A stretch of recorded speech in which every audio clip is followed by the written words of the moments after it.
Habíamos mencionado en el segmento anterior que en todos los sistemas biológicos existen o ocurren transformaciones de energía, como por ejemplo la transformación de una energía potencial almacenada en los enlaces carbono-carbono a distintos tipos de energía, o en el caso de organismos productores, ¿verdad? Que tenemos una transformación de la energía radiante o energía de la luz a energía potencial con la síntesis de macromoléculas.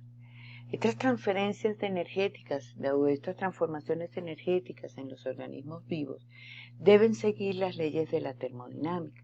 La termodinámica es un área de la físico-química que estudia entonces las leyes que gobiernan las transformaciones energéticas.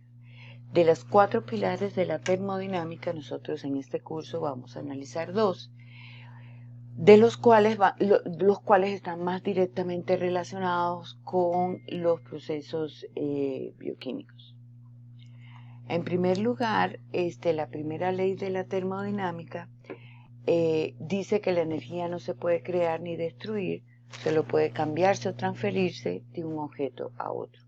Y esto es una de las ideas más directas que tenemos de la primera ley de la termodinámica, cuando analizamos entonces la transformación de esa energía almacenada en los enlaces de las moléculas de carbono, que se convierten en distintos tipos de energía, ¿verdad? Cuando estos carbohidratos son degradados.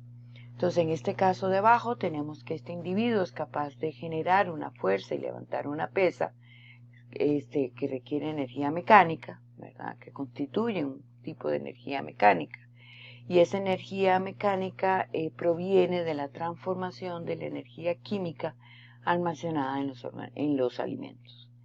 Entonces, en un esquema general que lo tenemos aquí a mano derecha, los organismos productores, ¿verdad?, son capaces de transformar la energía luminosa del sol en energía potencial que se almacena en los enlaces dentro de las macromoléculas, y posteriormente estas macromoléculas son degradadas, ¿verdad?, en elementos, en monómeros o metabolitos, ¿verdad? Y esa degradación genera una enorme cantidad de energía y desprendimiento de calor. ¿Okay? Entonces, a partir de este concepto de la primera ley de la termodinámica, podemos entender entonces la transformación de energía luminosa a energía potencial y energía potencial a distintos tipos de energía para la generación de un trabajo celular o de una función celular. La segunda ley de la termodinámica incluye un concepto que para algunos de nosotros es un poco complejo o un poco abstracto. En primer lugar, el concepto es el concepto de entropía. Entropía es una medida del grado de desorden dentro de la materia. Es decir, si tengo una molécula que está completamente ordenada, formando cristales, como el caso del hielo, ¿verdad?, que forma una estructura sumamente organizada, donde todas las moléculas de agua están enlazadas unos con otros y en cualquier momento del tiempo se conoce exactamente la posición de esa molécula de agua, ¿verdad? Si partimos de esa molécula de agua, cuando se transfiere calor hacia el medio que lo rodea, hay un aumento en el desorden de esa molécula. Es decir, que esa molécula, cuando este hielo se derrite, pasa a formar agua en estado líquido, donde las moléculas están totalmente desordenadas, ¿verdad? No se conoce en un momento en particular la posición de esa molécula dentro del espacio. A este estado en donde la materia puede estar en distintas conformaciones, en distintas posiciones, es lo que se conoce como entropía. Entonces, la entropía mide entonces el grado de desorden de la materia.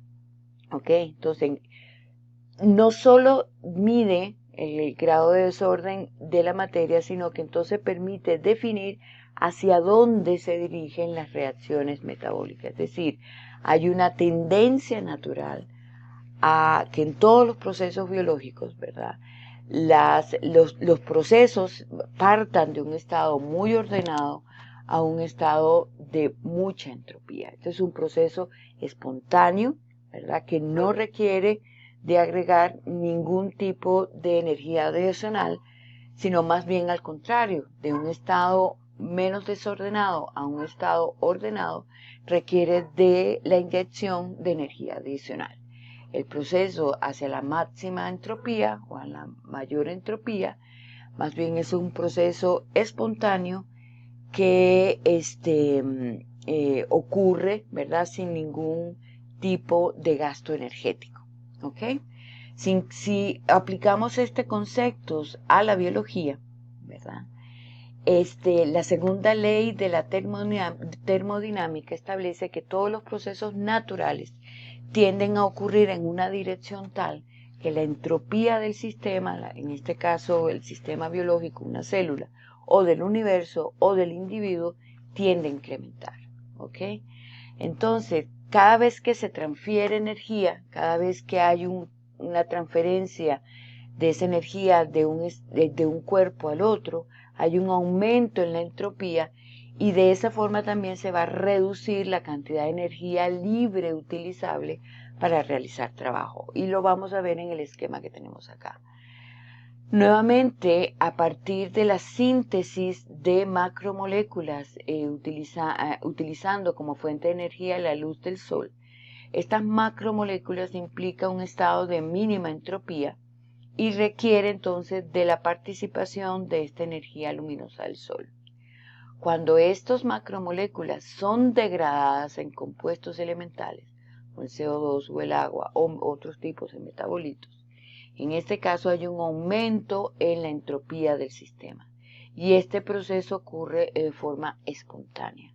Fíjense también que este cambio, esta transferencia de energía de este estado de mínima entropía a un estado de máxima entropía, requiere de una liberación bastante sustancial de energía, pero también incluye la pérdida de calor.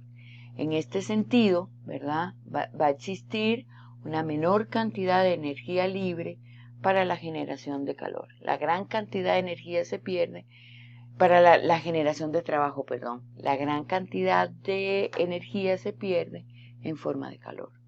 En forma muy sencilla lo podemos ver con el mismo individuo que tenemos acá, ¿verdad?, que él es capaz de levantar esta pesa, pero hay una gran cantidad de energía que se pierde en forma de calor. El resto es utilizado entonces para mover esta pesa. Entonces, la siguiente pregunta, ya sabemos entonces cómo se transforma la energía, ¿verdad?, con los conceptos generales que involucra la transferencia de energía. La siguiente pregunta es ¿cómo se transfiere?, ¿verdad? ¿Cuáles son esos mecanismos que permiten transferir la energía?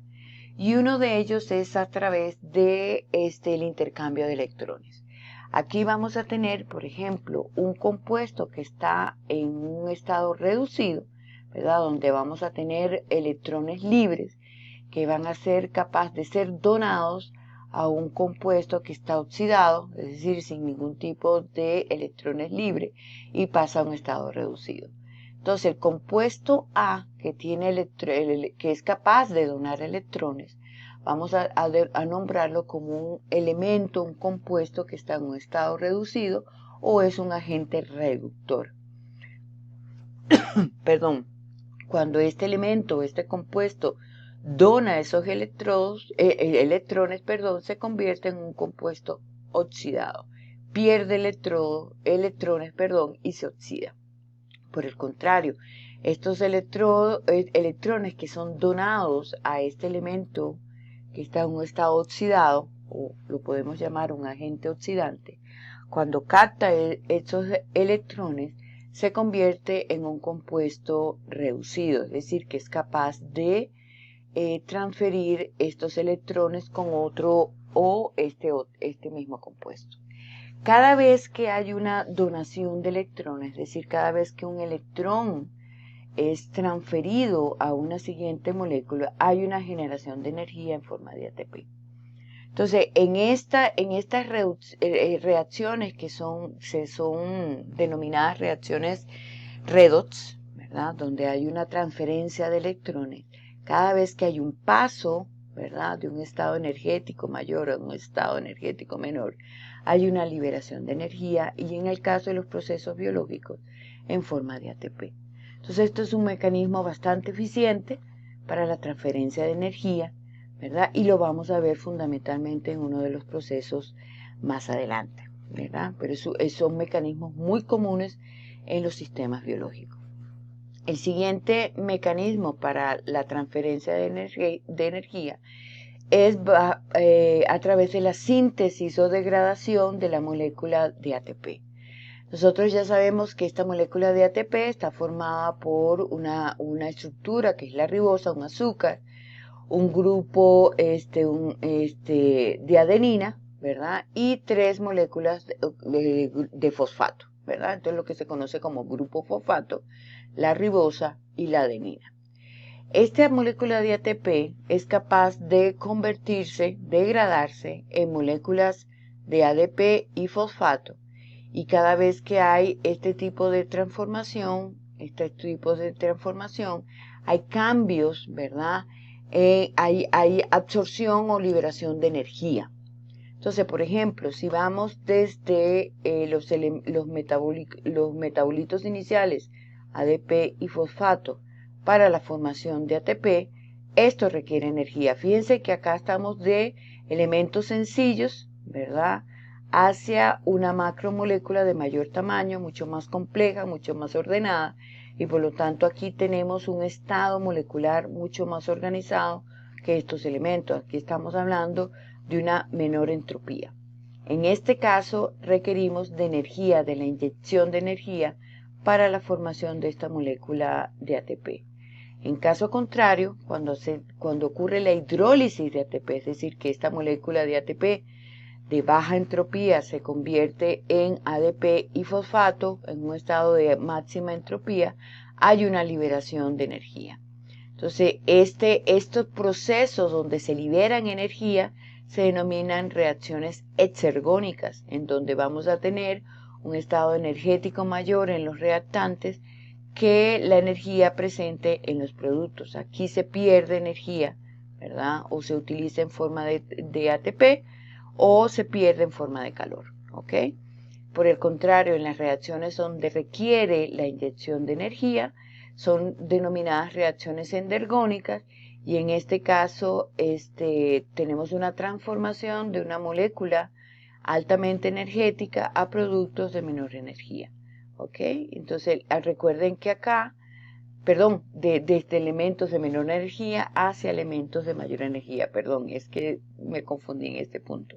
Entonces, básicamente aquí tenemos elementos sencillos, el ADP y el fosfato, que se convierte entonces en una molécula mucho más compleja, mucho más ordenada, que contiene enlaces fosfato-fosfato que son altamente energéticos. Aquí el estado energético de esta molécula es mucho mayor que la de sus elementos de los reactantes. O sea, en el siguiente segmento de la clase vamos a analizar otros procesos involucrados en el metabolismo.